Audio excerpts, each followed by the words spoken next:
juga ada cincinnya lur ya. Tepung-tepung itu namanya serbuk sari. Nanti kita oles-olesin seperti ini lur nih. Udah terasa lengket dan serbuk sarinya banyak. Assalamualaikum warahmatullahi wabarakatuh. Salam sejahtera buat kita semua. Semoga kita dalam keadaan sehat dan limpahkan rezekinya. Amin amin ya rabbal alamin. Ya lur, langsung aja lur ya.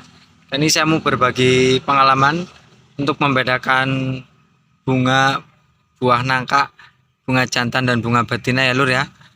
Dan kenapa nangka dak itu buahnya seringnya kopong, beda sama pohon nangka mini atau nangka sayur atau nangka cibedak ya lur ya. Nanti saya terangkan satu-satu ya lur ya. Pertama kita membedakan perbedaan bunga betina dan bunga jantan ya lur ya. Buat bunga betina pada nangka mini ya lur ya. Buat nangka-nangka yang lain juga sama. Ini ya. Contoh tangkainya itu besar lur. Bunga betina pada buah nangka itu tangkainya besar, juga ada cincinnya lur ya. Terus buahnya juga besar, itu bunga betina. Nah, sedangkan bunga jantan tangkainya itu kecil, nggak ada cincinnya, juga ini kecil ya lur ya. Jadi nggak seimbang lah, ini panjang pisan, ini juga kecil. Kalau ini bisa dibilang kalau orang itu namanya pantat lah lur, lemu gitu. Jadi ini sama ini gemuk gitu lur, seimbang. Intinya seperti itu. Intinya seperti itu lur. Terus kenapa lur buah nangka mini kok buahnya seringnya maksimal, nggak kopong, nggak seperti nangka dak? Kalau nangka mini itu bunga jantannya lur ya, bunga jantannya itu nyampe 80% nyampe 90%, dan bunga betinanya itu cuma 10% nyampe 20%. Makanya proses penyerbukannya itu maksimal karena serbuk sari yang dihasilkan bunga jantan banyak.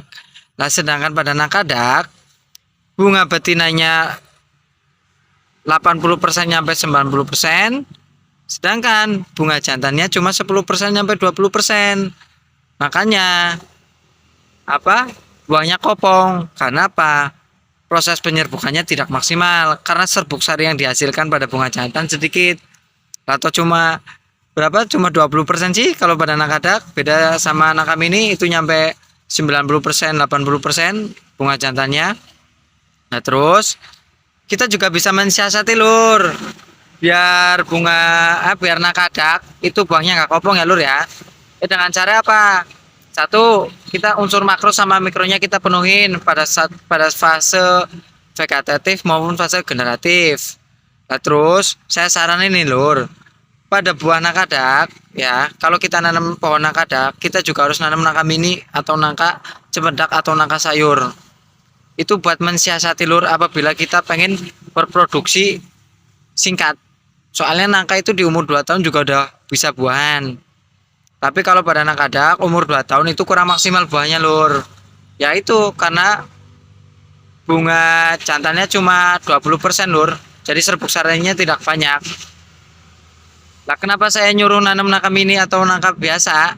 Lah itu buat kita proses perkawinan silang nantinya lur, bunganya lur. Lah contoh bunga yang siap dikawin silang ya lur ya. Contohnya, saya contohnya nggak ada sih bunga betinanya.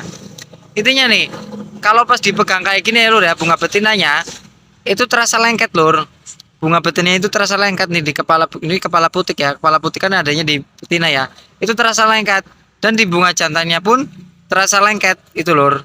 Terasa lengket berarti itu udah siap dikawinkan. Ini contoh ya lur ya. Ini bunga jantan ya, bukan bunga betina.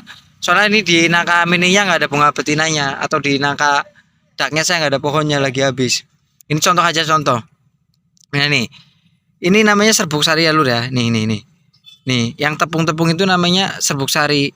Lah serbuk sari nanti kita tempelin, anggap aja ini ya. Anggap aja ini bunga betina. Anggap aja ini bunga betina yang ada kepala putiknya. Nih, yang udah ya, ini kepala putik kayak gini nih. Cuma ini kan udah jadi ya lur ya. Udah jadi. Ini udah jadi, kesini aja lur ya. Ini udah jadi. Nah, kita untuk mensiasati nangka dak biar tidak kopong isinya, kita petik bunga jantan dari nangka mini atau nangka sayur atau nangka cibedak ya lur ya. Bunga jantan ya, kita petik seperti ini lur, kita potong, tapi kita lihat ini udah rada lengket belum, juga ininya udah lengket belum. Kalau udah ada lengket kayak gini, serbuk sarinya udah banyak, kita boleh potong seperti ini lur. Ini kita potong seperti ini. Nanti kita oles-olesin seperti ini lur nih. Nih ya lur, seperti ini. Nah, proses pengolesan itu paling bagus lah. Tingkat keberhasilannya ada itu di jam 5 pagi sampai jam 5 pagi. Jam 5 sore sampai jam 7 pagi lur. Itu tingkat keberhasilannya besar. Tapi kalau terkena faktor alam itu walau alam ya lur ya. Intinya kalau di jam-jam segitu tingkat keberhasilannya besar lur yang saya alamin. Nah terus ya itu lur, tetap unsur makro sama mikronya kita dipenuhi. Tapi pada anak kadak itu di usia 5 tahun juga biasanya buah maksimal lur. Walaupun nggak dikawin silang kayak gini lur, buahnya tetap maksimal. Itu biasanya, tapi di usia 3 tahun itu biasanya kopong yang sering saya jumpai di petani-petani seperti itu lur. Dan saya pakai proses penyilangan seperti ini ya alhamdulillah berhasil lur. Contohnya seperti itu lur. Kita cari bunga jantan dari nangka mini atau nangka biasa yang udah terasa lengket dan serbuk sarinya banyak. Kita juga lihat dulu kondisi nangka daknya. Ininya udah lengket belum dan kepala putiknya udah lengket belum. Ya lur ya. Kalau udah kita oles-olesin seperti ini lur. Ini contoh ya lur ya. Ini bukan bunga betina loh. Ini contoh aja ini loh. Ini seperti itu. Dan prosesnya itu lur, jamnya itu lur. Jam 5 sore nyampe jam 7 pagi itu lur. Itu proses waktu yang sangat ya bisa dibilang ideal lah kata saya mah. Juga kita dalam kondisi adem lah, santai gitu lur. Udah pulang kerja, udah makan, udah apa gitu lur, udah mandi. Jadi kita bisa fokus intinya seperti itu lur. Makanya saya saranin ya lur ya.